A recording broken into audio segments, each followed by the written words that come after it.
Assalamualaikum warahmatullahi wabarakatuh. Shalom, Om Swastiastu, Namo Buddhaya, salam kebajikan, tabikun. Yang saya hormati Bapak Ibu Guru dan teman-teman yang saya cintai, selamat pagi.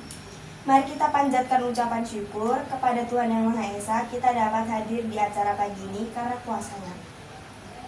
Izinkan saya untuk memperkenalkan diri terlebih dahulu. Nama saya Angela Mary Cijipianggani, selaku siswa Lentera Harapan Banjarabung yang ingin menyampaikan pidato pada pagi hari ini mengenai salah satu permasalahan perekonomian yang tidak dapat dipisahkan dari sejarah bangsa, yaitu periode pendudukan Jepang 1942 sampai 1945.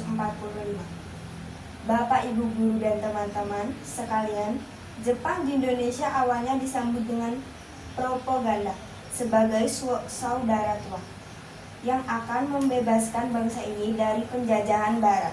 Namun harapan itu sirna karena Jepang menerapkan sistem ekonomi yang ketat. Tujuan utama mereka bukanlah memakmurkan bangsa Indonesia, melainkan mengeksploitasi sumber daya alam dan manusia untuk kebutuhan dan kepentingan Perang Asia Timur Raya.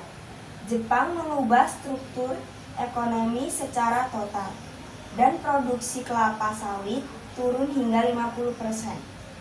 Dari tahun 1941 ke 1944, produksi pangan turun hingga 30%. Pada tahun 1944, banyak diambil untuk tentara-tentara Jepang, sekitar 4 juta orang meninggal. Banyak sekitar 5 juta rakyat Indonesia dijadikan Romusha, dengan lebih dari 800 di Jawa tidak kembali akibat penyakit, kelaparan, atau tekanan kerja. Sebagian besar merupakan tenaga kerja produktif dari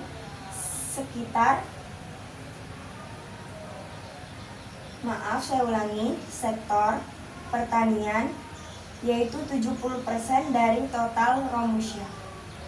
Hal ini menarapkan produksi besar turun hingga 30% dan produksi kelapa sawit serta karet menurun hingga 50%. Dan hasil produksi tersebut bukan untuk kebutuhan negara, melainkan untuk kebutuhan perang Jepang.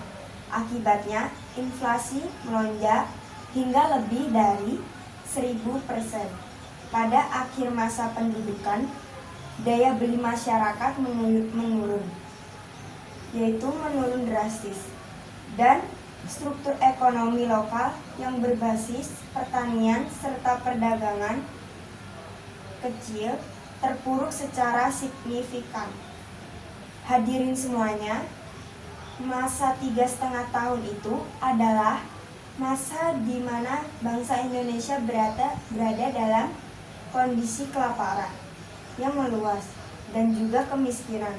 Maka mata uang Jepang yang beredar tanpa kendali menyebabkan mata uang Indonesia turun drastis. Namun, dari penderitaan yang mendalam itu masih ada sampai sekarang. Namun, mari kita ubah cara berpikir kita karena kita diberikan kemampuan untuk berpikir.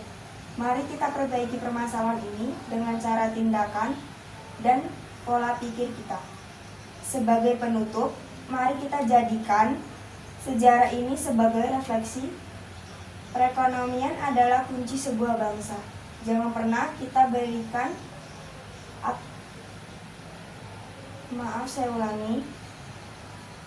Jangan pernah kita biarkan bangsa kita kembali dijajah dalam bentuk apapun. Mari kita jadikan pemahaman sejarah ini sebagai kekuatan agar membangun ekonomi yang lebih adil, kuat, dan mandiri untuk kesejahteraan semua masyarakat Indonesia. Dari sini juga saya belajar bahwa jika tidak berjuang, pasti akan ada hasilnya. Dan Tuhan pasti sudah mengatur alurnya dan pasti akan membuahkan hasil.